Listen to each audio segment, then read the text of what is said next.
com dèiem, avui us volem explicar una bona notícia, això que tan poques vegades succeeix, i és la iniciativa que ha engegat Casa de Sòria de València, que uneix persones que han perdut el seu cotxe per la dana i voluntaris que els donen el seu vehicle. Normalment són cotxes que s'han rebut, per exemple, per una herència, que la gent ja no fa servir, i la campanya va començar ara fa just un mes i s'han aconseguit 100 donacions. I una d'aquestes serà des de Vilafranca del Penedès i fins allà s'ha desplaçat la Noemí. Noemí, bon dia.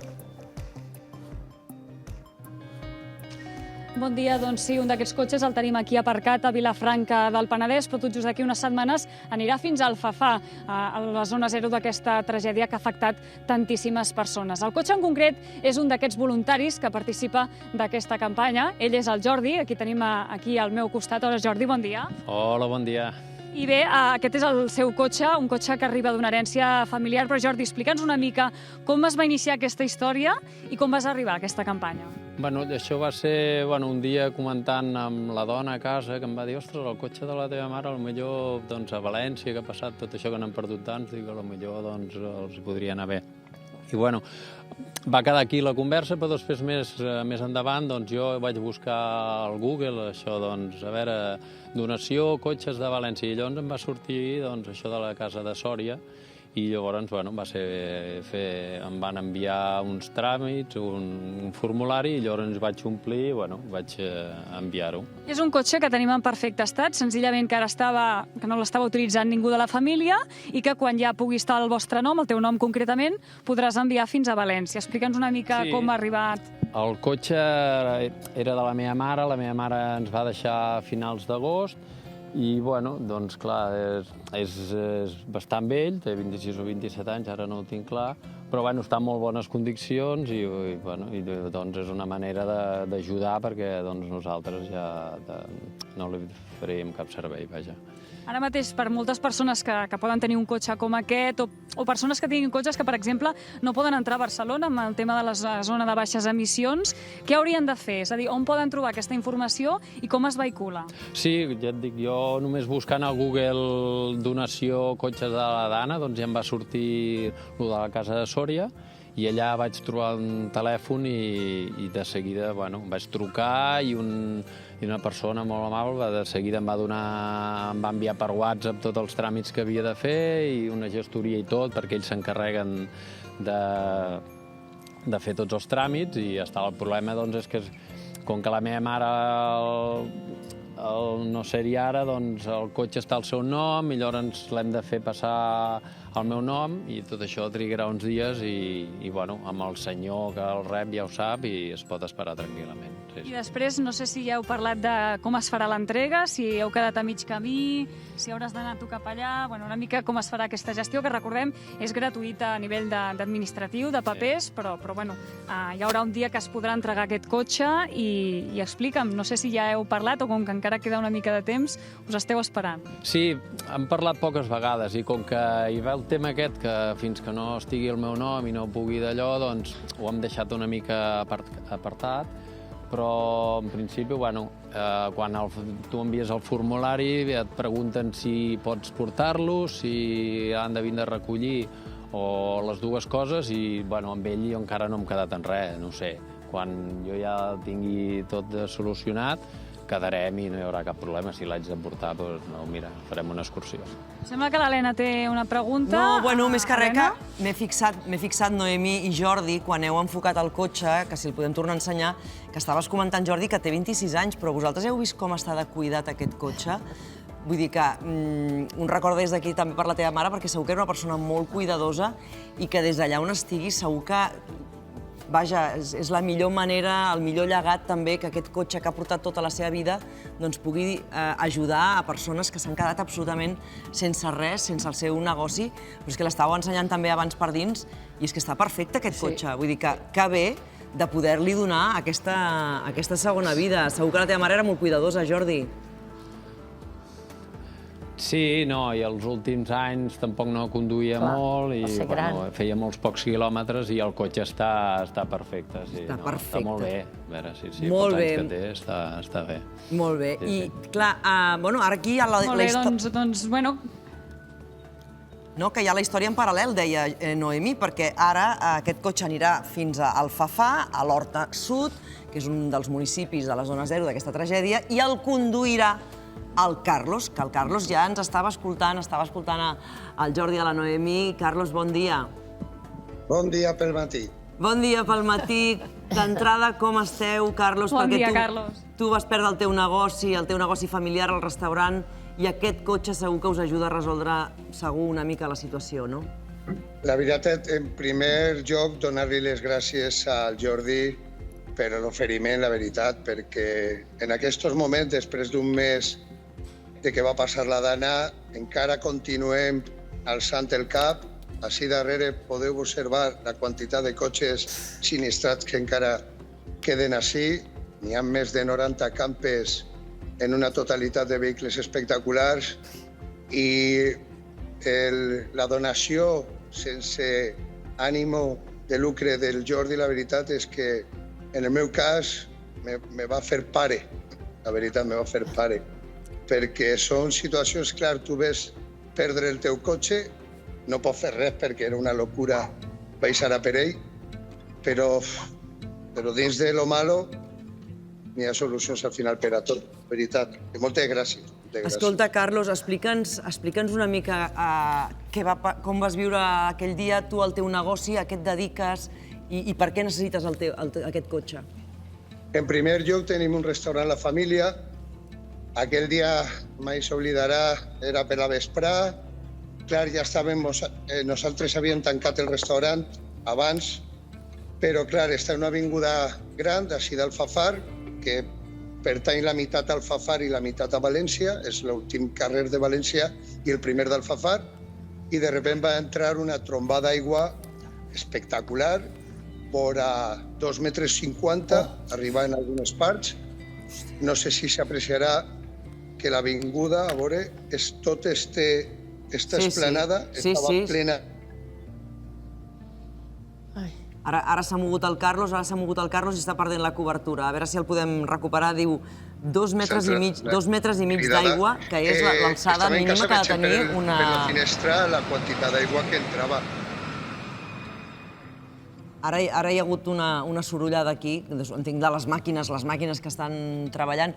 Mou-te una mica, Carlos, si m'escoltes tu, perquè nosaltres ara t'hem perdut, però mou-te cap a la zona on havies començat a parlar abans perquè se't sentia molt millor. Ens deies que va baixar la riada... Sí. Ha tornat. Ara ha tornat, perfecte, sí. Digues. Vale, t'estava dient que en un principi per la vesprà va arribar l'aigua fins a les 7 de la vesprà. Era impossible ja baixar al carrer, havia 2,5 metres d'aigua. Era espectacular, era sense paraules, la veritat. I era ja, és que no te va donar temps a reaccionar. És que en qüestió de 5 minuts n'hi havia ja d'1 metre a 2,5 metres d'aigua. Allà te'n dones compte de que no solament el teu cotxe, sinó tots els cotxes del barri se'n van anar com si foren paper. És que era espectacular veure que un cotxe de 2 tones o de tona i mig se n'anava sense cap problema. I ahí te'n dones compte de que el que és important un vehicle per a treballar, perquè tens que anar a comprar coses per al restaurant, tens que endur el xiquet a lo millor al col·legi, o tens que... Jo tinc 2 gossos també i tinc que portar-los al metge a València i no és fàcil, la veritat, sense el vehicle. I per tant, aquest vehicle del Jordi serà de molta utilitat per vosaltres. Ara, explica'm com està ara, en aquests moments, com esteu, perquè ara ja estem en aquell moment de que els mitjans es comencen a oblidar de vosaltres, ja no hi ha tanta atenció mediàtica, però la tragèdia continua, Carlos. El més important és la quantitat de negocis que s'han perdut, que arriba el 98% dels establiments que estaven oberts estan tancats ara, només n'hi hauran oberts 2 o 3 en tot el poble, en tot el municipi. La desesperació de la gent per a recuperar el que han perdut en les seues cases, la quantitat de gent, així nosaltres tenim només una parada d'autobús que arriba fins a València, perquè el resto és per als pobles, i n'hi ha cues enormes des de les 5 de la matinada per agafar l'autobús, per anar a treballar, gent que està replegant alguns furgons per endur-los a polígons industrials. Aquí continua encara, no sé si es veurà, n'hi ha parts encara con basura i fango. Encara n'hi ha màquines que estan llevant fango dels garatges de la quantitat que va entrar. Com t'he dit abans, així darrere encara tenim cotxes apilats que aún no s'han emportat al desguace o no sabem ara quin serà el seu pas, el següent. I què te vaig a dir? No, Frente a les ajudes. Terrible. Desesperant. Terrible, terrible. Sí, la veritat és que... El Bernat tenia una pregunta per tu, Carlos. Hola, bon dia, Carlos. Et volia preguntar ara mateix quin és el material o les necessitats prioritàries que teniu al Fafar o als municipis més afectats per la Dana, perquè des de Catalunya hi ha moltes entitats que continuen volcades amb aquesta crida per enviar-vos material, voluntaris i tal. En contacte amb aquestes entitats també del País Valencià, constantment aneu modificant i actualitzant aquestes necessitats. Què és ara mateix el que més prioritzeu, també perquè l'audiència sàpiga què és el que ara mateix necessiteu com a més prioritari? El problema està que ara els ajuntaments dels municipis ja no volen rebre res més per el següent. N'hi ha acumulació de productes. Estan replegant tot, l'exèrcit està ficant-lo en naus industrials per a replegar tot el que n'hi havia repartit per tots els municipis afectats, Paiporta, Catarroja, Massanassa, Alfafar, Sedaví. Clar, sí que és veritat que la gent va enviar panyals, aliments per als xiquets, des de lluny n'hi havia emborrades, molt de pot de comida ràpida, i després van enviar massa el que són productes de neteja, i ara tenim pràcticament quasi de tot. Sí que és veritat que ara ja estan alguns negocis, o sigui, alguns supermercats estan obrint, la gent pot desplaçar-se per a comprar alguna cosa, el que no n'hi havia, que eren ous, carn, materials més l'oli, perquè n'hi havia molta llet, però no n'hi havia oli, sucre tampoc n'hi havia. Aunque està molt lluny d'ací, tens que anar o caminant, o en bicicleta, o on pugues, anar a comprar. I ara mateix, clar, sí que és veritat que seria més productes essencials per a aliments. El que és fruita, verdures i demés no arriben, perquè no queda ninguna fruiteria, res, no queda ninguna. El Carrefour, que està així en Alfafar, també va desaparèixer, però sencer.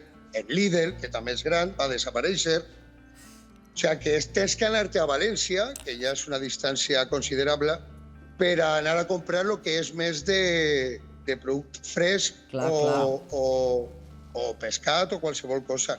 Per el resto sí que és veritat que dins de la gravetat hi ha un poquet més de normalitat ja. Carlos, i tu quan tornaràs a obrir el negoci, com ho veus i què us plantegeu a nivell familiar? Pues en la família em parlen, a veure, tens que anar al banc, sincerament, parlar amb ells, començar altra volta, perquè nosaltres portem 18 anys així, és començar de zero i, a veure, el bo que tens és que tens una clientela fixa i saps que va respondre, però tens que passar, portem un mes ja i encara falta per a fer la reforma un mes o 2 mesos i ficar tot el material. I una vegada que estiga obert, la gent vindrà. Sabem que han fet donacions, han fet ajuda a mà, han vingut a netejar el local i això s'ha agraït molt perquè te'n dones compte del suport de tota la gent, la veritat. Així, és que la frase "el poble salva el poble" és veritat i és que és a repetir-lo. Ha sigut tota la gent d'ací del barri, tota la família. És dur, però sempre eixirem. Mentre vas parlant estem veient imatges d'aquesta solidaritat, de com la gent s'ha volcat, aquest poble que salva el poble, aquestes olles fumejant, gent preparant àpats per totes les persones, els voluntaris, la gent de tots aquests pobles que us heu quedat sense res, sense negocis. és que se'ns posa la pell de gallina, també amb aquest gest que estem explicant avui, amb aquesta donació d'aquests cotxes, arran d'aquesta campanya de dona el teu cotxe per la Dana, que totes les persones que ens estan veient també des de casa, si teniu algun cotxe, per exemple, ara la Noemí ho començava a explicar a Barcelona amb el tema de les baixes emissions, cotxes que potser ja no podeu utilitzar el que és el centre de la ciutat, doncs que podeu fer aquesta donació per tantíssimes persones que ho necessiten, perquè realment el parc mòbil ha quedat absolutament destrossat a València, com hem vist en múltiples ocasions, amb totes aquestes imatges que hem estat ensenyant, i darrere de cada cotxe hi ha un negoci que s'ha perdut, hi ha una família que segurament s'ha quedat sense res, i que el cotxe no deixa de ser, en certa manera, un tornar a començar i una porta oberta a l'esperança.